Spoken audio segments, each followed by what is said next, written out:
Hey, welcome back to the Board Game Closet. My name's Jimmy, and today we're doing another SMALLS. SMALLS is a game that plays quick, is inexpensive, and is very easy to teach. Today we're going to check out Hanabi.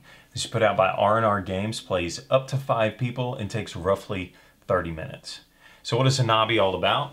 In Hanabi, you are a bunch of absent-minded firework pyrotechnics.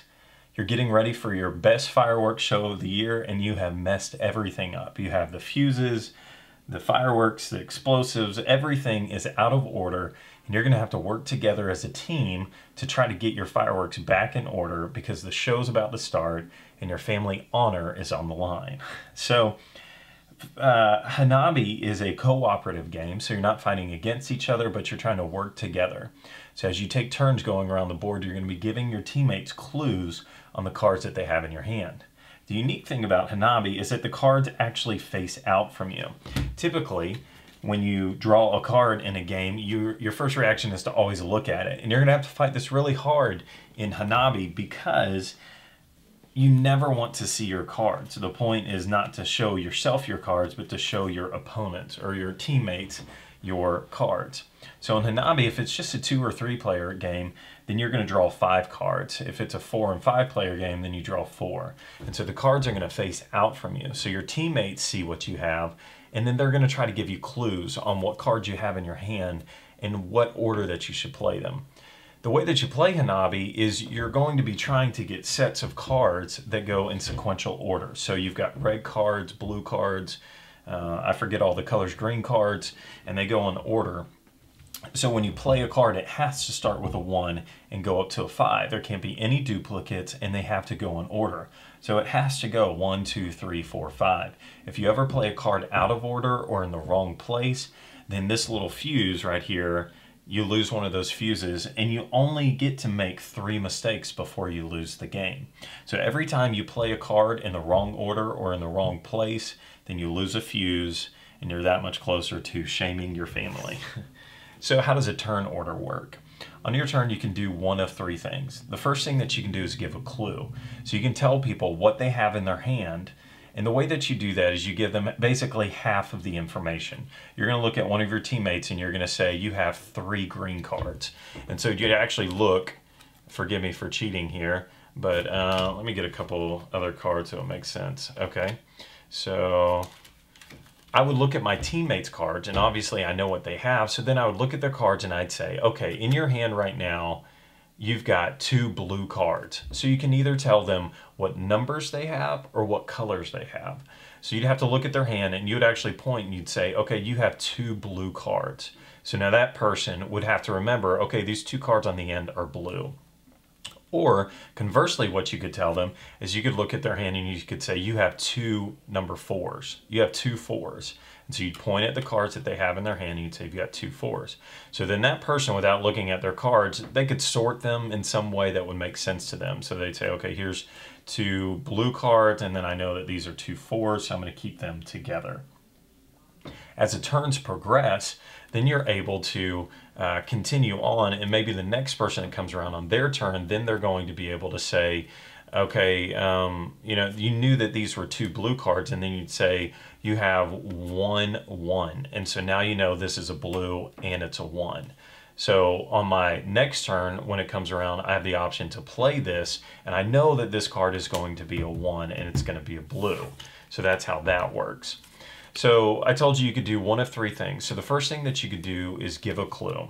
On the board, they've got these little tokens. So in order to give a clue to someone, you have to remove one of these from the board and put it into the box. And now we only have 7 clues left. And so you could see that that quickly could disappear. And this is used as like a timer in the game, like time is running out And I think that's what they say. So time is running out, and so you can't just keep giving clues to everybody and telling them what they have in their hand. So how do you get the time back? There's a way to get the time back out of the box, and that's by playing a card. So your second option that you have is to play a card out of your hand onto the board. So if I play a card down because I know that it's a 1 or I know that it's in the right order, then when I do that, then I get to take a timer out of the box and put it back on the table. The other way that you can get a timer back is by discarding a card.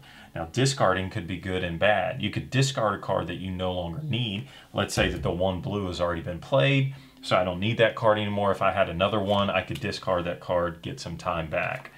The other way that you could, the other reason for discarding would be bad is if you discard a card and you have no idea what it was, you could be getting rid of a really good card that you need, and so that could be bad. So you kind of have to play the odds and take your time in this game, but the time is going to run out eventually, so you can't take too long. So how does the game end?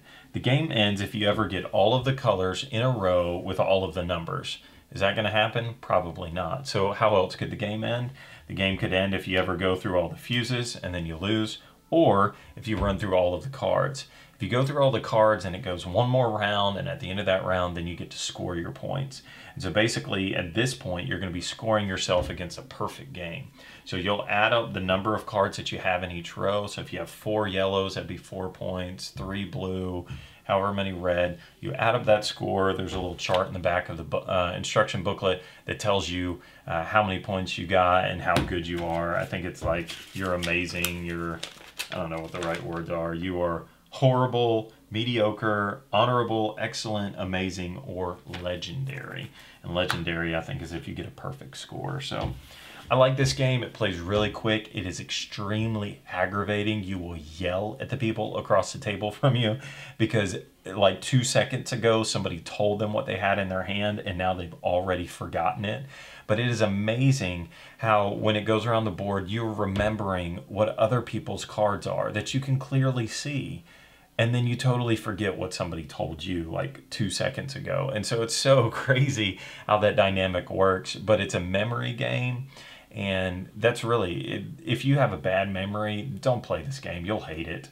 But if you like that kind of thing, cooperative games and remembering things and playing things in the right order, then you'll probably love this game. So at the end of our reviews, we like to give you a simple 1 die rating, whether we think you should buy it, play it, or hate it.